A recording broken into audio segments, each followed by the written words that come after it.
இறையேசுவில் பிரியமான சகோதர சகோதரிகளை, ஆரோக்கிய அன்னையும் நவநாளிலே அவருடைய ஆசிரை நாடி இங்கு ஒன்றாக கூடியிருக்கின்றோம். இந்த பகுதியில் வாழ்கின்ற நாம் அனைவரும் அன்னையின் ஆசீர்வாதத்தை அபரிவிதமாக பெற அன்னையின் கொடியை ஏற்றிருக்கின்றோம். கொடி எவ்வாறு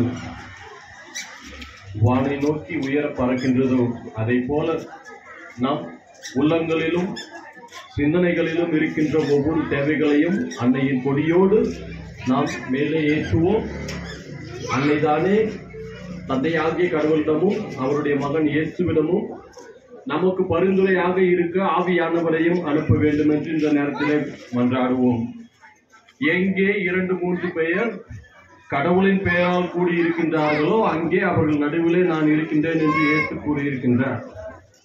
இதோ இந்த நேரத்திலே நாம் அனைவரும் இங்கே ஒன்றாக கூடியிருக்கின்றோம். இந்த நல்ல தருணத்திற்காக கடவுளுக்கு நன்றி கூறுவோம். இறைவன் தாமே நாம் அனைவரையும் ஒன்றாக சேர்த்திருக்கின்றார். மனிதர்களாக படைக்கப்பட்ட நாம் அனைவரும் கடவுளுடைய சாயலிலே இருக்கின்றோம். நாம் மனிதராக உருவாவதற்கு ஒரு தாய் முக்கியம். அதே போல நம் அன்னை மரியாள் நம் அனைவருக்கும் வழியாக, ஏணியாக, ஒரு வழிகாட்டியாக இருக்கின்றார். இந்த சிறப்பான வேளையிலே அன்னையினுடைய கொடியை மந்திரித்து இப்பொழுது அவருடைய ஆசிரியை மன்றாடுவோம். அகிலத்தையும் ஆண்டு வழிநடத்துகின்ற எங்கள் அன்பு இறைவா, இதோ அன்னையின் திருவுருவப் படத்தை பார்க்கின்ற ஒவ்வொருவரும் அவர்களுடைய அன்பின் அரவணைப்பை பெற்று அவருடைய ஆசீர்வாதங்களை பெற்று இப்பகுதியில் வாழ்கின்ற மக்கள் ஒவ்வொருவரும் உமது ஆசீர்வாதத்தை பெற்று அவர்களுடைய இல்லங்களிலும் உள்ளங்களிலும் இந்த பகுதியிலும் எந்த தீங்கும் அணுகாமல் இருந்து இவர்களுடைய குடும்பத்தில் இருக்கின்ற ஒவ்வொரு பிள்ளைகளும், பள்ளியில் படிக்கின்ற பிள்ளைகள் ஒவ்வொருவரும் ஞானத்திலும் அறிவிலும் நல்ல திறமைகளிலும் வளரவும், வேலைக்கு செல்கின்றவர்கள் பாதுகாப்பாக சென்று வரவும், அவர்களுடைய வேலையில் முன்னேற்றம் வரவும் நீர்தாமே உம் அன்பு மகன் இயேசுவிடம் பரிந்து பேசும். இதோ இக்கொடியை ஏற்றுகின்ற நாங்கள் அனைவரும் உமது ஆசீர்வாதத்தை நாடி வருகின்றோம். நீர்தாமே மேலே சென்று இவர்கள் அனைவருக்கும் ஆசீர்வாதத்தை தாரும். இவற்றையெல்லாம் எங்கள் ஆண்டவராகிய அதே இயேசு கிறிஸ்து வழியாக நோக்கி மன்றாடுகின்றோம்.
Thank you.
போதும் போதும்.